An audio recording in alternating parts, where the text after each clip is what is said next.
maalin maalmaha ilaahay ka mid ah makhrib marka la tukado ka yar dib unba hoosta laga qayliyo ninunbaa qayliyo waawa aniguna sidaan inii sheegay kamarada xaafadahaan ahaaba hadday wax dhacaan xaafadahaygu way buuq badnaayeen gaadhiyadaa soo mari jiray saxmad bay ahaayeen markaa mar walba waa laysku diriiri jiray hoostayada amba gaadhi baa gaadhi taabanaye amba waxbaa laxad adu mar walba horta dagaal bay hoostayadu u taagnayd jinka ugu weyn wadankan kursi buu cimaaradayada hoosteeda dhiganayay sidaan u maleeyay halka mar walba dagaal baa ka dhici jiray maalin makhribkeer dib baan qaylan maqlay woo aniguna intaan fak daaqada ka siiyo baan intaan kala dhaca daawan jiray laageerka anagu laageer baan odhanay laakiin dadka isdiriraya yacni sharkoo dhan dee waan cararood ciladaydii ilaan kamaradii xaafadahaanee fak wejigii baan kala dhacay waaba nin tugtug intuu ka soo booday amba baajaaj saa u taqaaniin intuu ka soo booday qaylinaya iyo wejigaygaan la soo baxay isku dhacay horta ninkii waa layga kari waayay nasiib bandaradu hoosta way xidhnayd qaylo cay bandaradii buu albaabkii tumaa anu ma garanay wixii igu caayayo waan daawadaa aniga maxaa ku dhacay aniga maxaad ku samaysay mar dambe waxaan arkay tugtugiyoo dushoo dhan wada qoyanoo biyo saa uga da-ayaan waan gartay waxaan idhi kolley biyaa dusha lagaga soo daadiyey malaha sidee waan fahmi la-ayay weli sheekadii markii dambe dee dadkii baa soo ururay waa unba islaantii waardiyahanba islaantii gaardiyaanka oo alaab dad u doontay ayaa timid xilliga waa xilliga loogu dirdirasho badan yahay soo wada rawaxaanay shaqooyinka ka yimaadiin maxaa dhacay waxay tiri iyada maahine waa inan yaroo doorka shanaad gala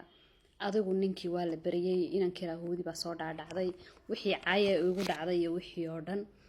anu halkii yarayd waan iskaga imiday inankii yaraan isaantii cimaaradda ka mas-uulkii baa saartay xaafadii dhannaydba iga baxay tiri biyaha ninka lagu shubay waxay ahaayeen biyo kulul ka talbahalka la yidhaahdee fiishada la geliyo intuu kariyey ilmuhu ayuu dusha ka soo daadiyey ilaa ninku wuxuu la qaylinayayba inay duulduulkii gaadheen iyo inay tugtugu dusha ka daldalooshanayd ka soo daateen mooyaane ninku nafuuba la qaylinayo waan gubtaydaabuuyuuba hayaba oo markii dambena inuu meelmeel ka gubtaa la sheegayay adu almuhiim halkaabaa koostaagii lagu qaaday ilaahay dembigii halkaabuu igaga reebay inankii yaraan cimaaradii waa laga saaray islaantii dhashay iyo ilmihiiba dhowr sano kadib mid kaloo aqalka ka sarreeyay gelayay oo ilmahaygan isku da ahaayeen yaa isagna sheekadii bilaabay muxuu sameeyey mataqaanaa jeeg biyaa intuu qaado nin mootoo wata ku shubay aniguna dee filinkaygii yaraa waan cararo daaqadii baan intaa fag ka siiyey eegay makhrib kadibna xilliga gaadhiyadu ugu badan yihiin meesha laysku diriraba ana waa ciyaarahaygii fag baaban ka siiyo wejigiisii wejigaygii baa isku dhacay naac tuu igu dhagacayada mar walba walaal macayaanan mutaysan baan qaataa waan eegay waxaan arkay ninkii oo radsan halkaa kama noqon karo aniga maaha yaa kaa aqbalaya walaal caybaa fujuq laygu siiyey imaaradii buu albaabkii tumay isaantii waadiyaha u baxday way garanaysay ilaa inanka yar inuu biyaha soo daadiyo inankan yar baa daadiyey tiri iska raalaho bay tiri jaarkii baa iskugu yimid horta waxaa laga yidhi inantan madow ee meesha gashay ummadda ilaahay weeyaan oo ilkaha sare xaaraantinimiye waxaa ma samayn kartee waa ilmaha dushaa sare gale iska soco horta maalintii hadduu albaabka furnaan lahaa labadaa ragba way idili lahaayeen laakiin albaabka hoosta xidhnaa markii dambe waxaan sameeyey mataqaanaa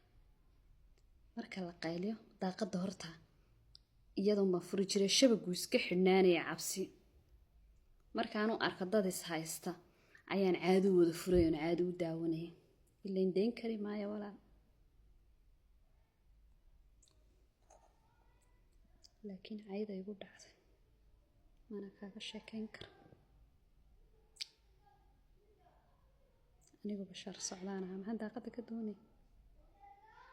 ayaan dhawaytaan xasuusto qosol baan baktiyo adoo wax lagugu caayay garanayno qofkii sida caaga soo eegay qofkiina kuu tirinayo way igu dhacday waa la iga jiiday weliba iska daa iyada maaha naagtan baa biyaha igu shubtay un buudha ana dhulkaan u dhawaa doorka labaad baaban ahaaba waa idin salaama taasi dembigeygii bay ahayd anoo haddana halkaa joogsan